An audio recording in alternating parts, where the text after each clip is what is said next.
Meaning of historiography. Historiography. Historiography.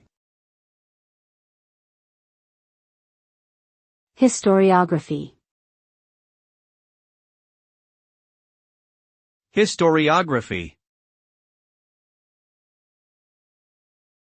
Historiography refers to the study of the writing of history and the methods used to produce historical accounts. It involves an examination of sources, the selection and interpretation of those sources, and the ways in which historical events are portrayed and analyzed.